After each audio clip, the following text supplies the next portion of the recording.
Le R454C est un réfrigérant avec un potentiel de réchauffement global de seulement 148, classé à 2L, légèrement inflammable.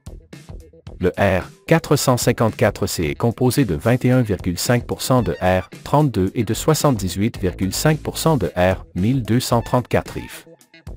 Le R454C a été conçu principalement pour les équipements neufs, en tant que remplacement efficace du R404A et du R22 dans la réfrigération commerciale. Les fabricants leaders utilisent déjà le R454C. Le R454C utilise de l'huile POE et doit être chargé en phase liquide afin de garantir un mélange homogène. Nous allons maintenant observer le comportement et les pressions du R454C dans le cycle de refroidissement. 1. Commençons par sélectionner le gaz R454C dans le simulateur, ainsi qu'une température d'évaporation ou de refroidissement de moins 20 degrés Celsius, valeur typique des systèmes de congélation. 2. Pour un calcul plus précis, nous allons régler la surchauffe à 5 degrés Celsius à la sortie de l'évaporateur. 3. Rappelons que la surchauffe est l'augmentation de température du gaz réfrigérant à l'intérieur du serpentin de l'évaporateur, situé dans l'unité intérieure. 4. La valeur de la surchauffe varie selon la charge thermique de l'équipement de congélation.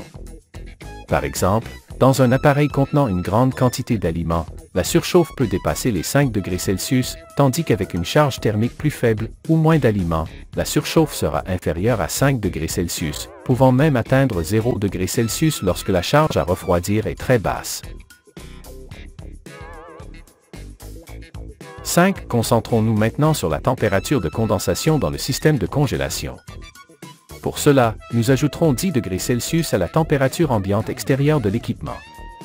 Par exemple, si la température extérieure est de 30 degrés Celsius, la température de condensation sera de 40 degrés Celsius. D'ailleurs, le lien pour accéder au simulateur se trouve dans la description de la vidéo. 6. Sélectionnons maintenant un sous-refroidissement de 5 degrés Celsius.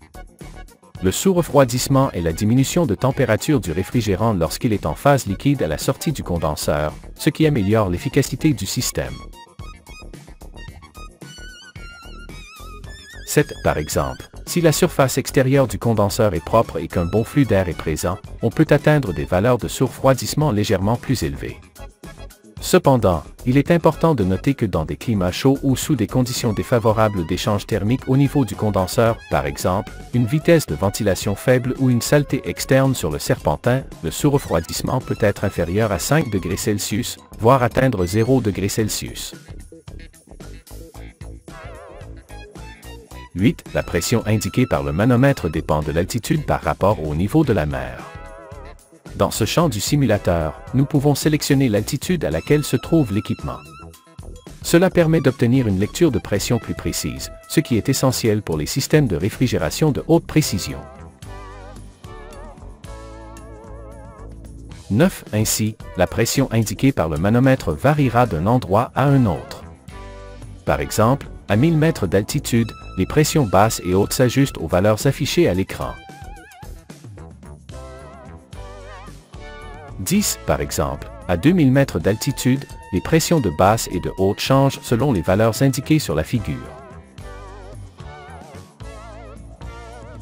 11. Fixons maintenant l'altitude et calculons la pression du système pour un équipement de réfrigération avec une température d'évaporation de moins 10 degrés Celsius, qu'on appelle équipement à température moyenne. 12. Dans cette section du simulateur, on peut visualiser la température de refoulement. C'est la température du réfrigérant immédiatement à la sortie du compresseur. Rappelez-vous que le lien pour accéder au simulateur est disponible dans la description de la vidéo.